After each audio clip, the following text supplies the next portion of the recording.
আজ আমার শেখার চতুর্থ দিন। আজকেও গ্রামের রাস্তায় বের হয়েছি। এটা রাস্তাটা ফাঁকা।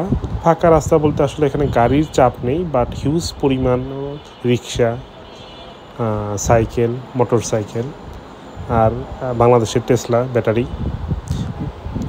যেটা গত দিনের ড্রাইভে আমার যেটা বারবার ভুল হচ্ছিল বা আসলে পারতেছিলাম না, গাড়িটা বারবার বাঁ দিকে চলে যাচ্ছিল অনেক বেশি, আবার ডান দিকে অনেক চলে যাচ্ছিল। আজকে যেটা আমি দেখতেছি, আজকে আমার ব্যালেন্সটা মোটামুটি ঠিক হয়েছে। আমি আস্তে যাচ্ছি, মাঝে মাঝে রিক্সা বা সাইকেল, ব্যাটারি আমাকে ওভারটেক করে চলে যাচ্ছে, আমি তাদেরকে সাইড দিতে পারতেছি। আমি খুব আস্তে যাচ্ছি আর ব্যালেন্সিংটা আজকে মোটামুটি ভালো। মাশাল্লাহ, আজকে আমি ভালোই ব্যালেন্স। গতদিন মাঝে মাঝে ব্যালেন্সটা হারিয়ে ফেলেছিলাম। আমার মনে হচ্ছিল যে আমি হয়তো পারবো না, বাট আজকে এই প্রবলেমটা অনেকটাই আমি সলভ করে ফেলেছি।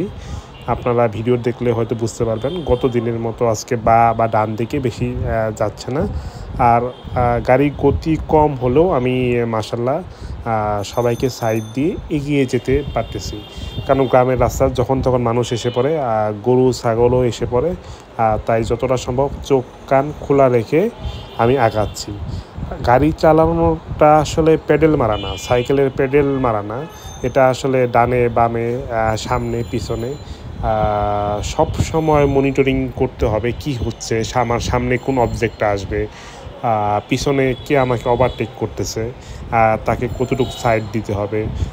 প্লাস যেহেতু আবার গ্রামে একটু পরপর ছোটো ছোটো ব্রিজ থাকে, ব্রিজটা ভাঙা রাস্তা, আমি ট্রাই করতেছি ব্রেক করে আস্তে করে ভাঙা অংশটুকু পার হতে, জাস্ট ঝাঁকিটা যাতে কম হয়।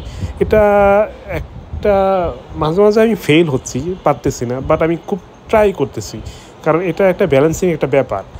আমি যখন ড্রাইভিং সিটে বসে আছি, আমার সামনে কি হচ্ছে, জাস্ট দুই হাত পরে কি আছে সেটা আমি দেখতে পারতেছি না, এটা আপনারাও দেখতে পারবেন না। বাট আমি দূরের রাস্তা যেহেতু দেখতেছি, ধরেন আমার 10 ফিট সামনে একটা ভাঙা আছে। এখন আমি 10 ফিট আগে থেকেই কিন্তু আমার এটা মাথায় ঢোকাতে হবে সামনে একটা ভাঙা আছে। ওই টাইমে আমার একটু ব্রেক করতে হবে, ব্রেক করে কোনোভাবে ওই ভাঙাটা আস্তে আস্তে ব্রেক করে পার হতে হবে, এটা মাথায় থাকে। ড্রাইভ শেখার এই ছোটো ছোটো জার্নিতে আমি একটা জিনিস শিখেছি, ভুল হতেই পারে, বাট ভুলের পরে কেউ যদি বলে না আজকে গতকালের চেয়ে একটু ভালো হয়েছে, জিনিসটা খুব ভালো লাগে। মাশাল্লাহ, যেভাবে শিখতে পারতেছি, আমার মনে হয় কিছুদিন পরে আমি আমার সন্তানদের নিয়ে ড্রাইভ করতে পারবো, ওদের নিয়ে একটু ঘুরতে পারবো।